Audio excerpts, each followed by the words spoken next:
sobre alguns problemas do mundo jurídico. A questão do atendimento com o cliente, sendo um pouco difícil a compreensão muitas vezes do que ele está dizendo, ou então a incerteza de saber se aquela petição que você preparou, o juiz vai conseguir ler toda e se vai ler, ou se não vai passar por aquela leitura um pouco tanto artificial e superficial, indo direto para os pedidos, quando tem, de forma estruturada ou observando os tópicos. Bem, meu nome é Thaís Silva, eu sou advogada e já passei por muitas dessas dúvidas e hoje eu tô aqui um pouco para falar para você sobre o que seria essa inovação na advocacia, chamada Visual Law. Bem, antes de mais nada, eu te peço para que você aperte o like no vídeo, para que você também possa interagir comigo colocando nos comentários, isso vai ser muito importante para fortalecer os nossos vínculos. Também se inscreve no nosso canal e aperta no sininho para que você possa receber os nossos conteúdos de forma fresquinha. E não esqueça de comentar e compartilhar com os seus amigos sobre o quanto que esse vídeo impactou para você. Mas, voltando um pouquinho para o Visual Law, hoje nós vamos falar especificadamente, que eu fico até um pouco um tanto quanto nervosa em falar sobre isso, porque é algo que realmente me move. Depois que eu descobri um pouco sobre o Visual Law, eu parei para pensar, nossa, o quanto que a advocacia está um pouco defasada sobre o modo de abordagem, sobre o modo de escrito, o atendimento com o cliente, e a gente precisa sair daquela revolução 4.0, que é a revolução tecnológica. Não que eu esteja falando que colocar a tecnologia de uma forma mais um tanto inserida na sociedade seja ruim. Não. Mas eu acho e acredito que na advocacia a gente deve utilizar o que a sociedade chama de sociedade 5.0. E, parafraseando, a advocacia 5.0. O que seria isso? Colocar o ser humano no centro das nossas necessidades e dos atendimentos. Como assim? Como é que eu posso fazer isso? Um exemplo, o atendimento com o cliente. Certas vezes você já deve ter se deparado na dificuldade do cliente formular uma pergunta ou até mesmo conseguir expressar o que ele está falando naquela situação. Eu, no meu dia a dia, me deparo muitas vezes com isso.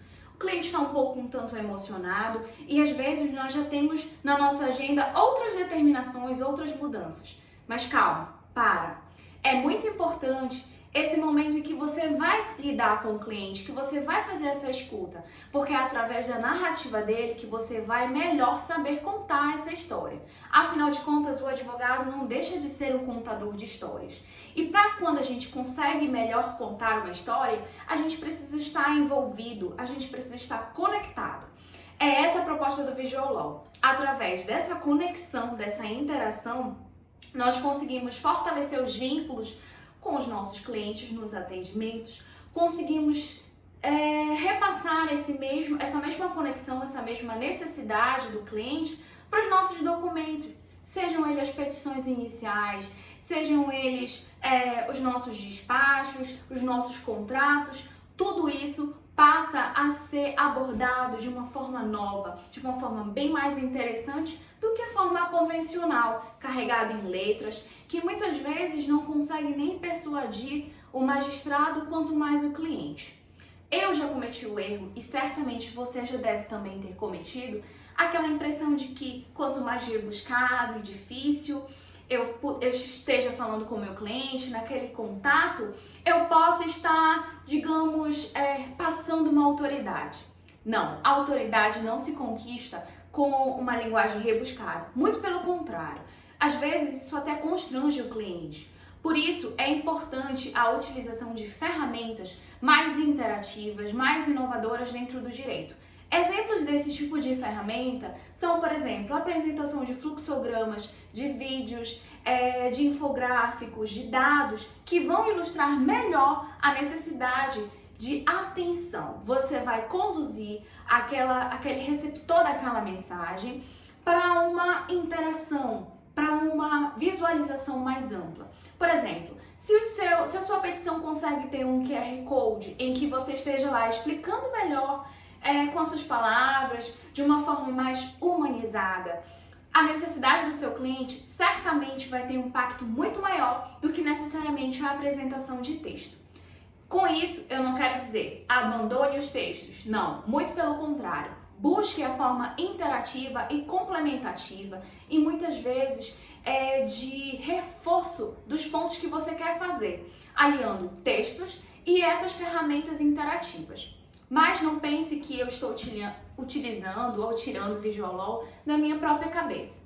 Não, não estou fazendo isso. O Visualol, ele é fruto de estudos feitos através do Lego Design, que também aplica uma ferramenta inglesa muito utilizada no ramo dos negócios, dos designers e dos marqueteiros.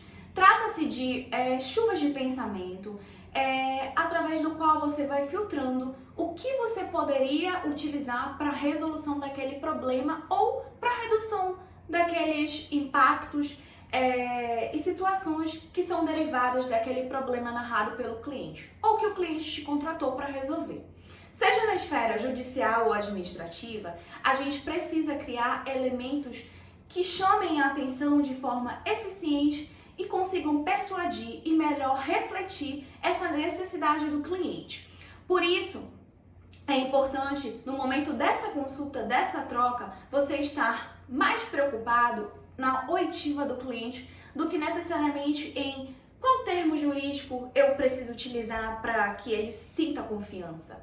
Não, eu preciso estar aberto a todas essas situações, eu preciso estar empático com a situação do cliente. Eu preciso fazer com que aquele cliente sinta que o problema dele se tornará o nosso problema.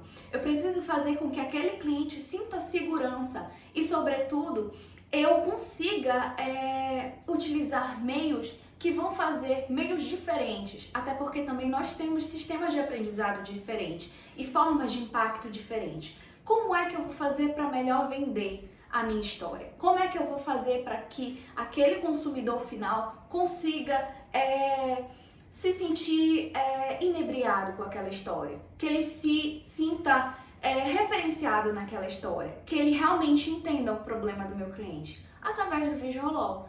Não tem outra saída. Se você começar a testar isso no seu escritório de advocacia ou na sua vida utilizando as ferramentas necessárias, caso você seja um elaborador de petições, você vai ver o impacto que isso mudará. Bem, eu me torno disponível para qualquer esclarecimento e até mesmo troca de experiências com vocês sobre essa aplicação do Visualol dentro do meu escritório. Qualquer dúvida, qualquer esclarecimento, coloca aqui nos comentários, vai ser um prazer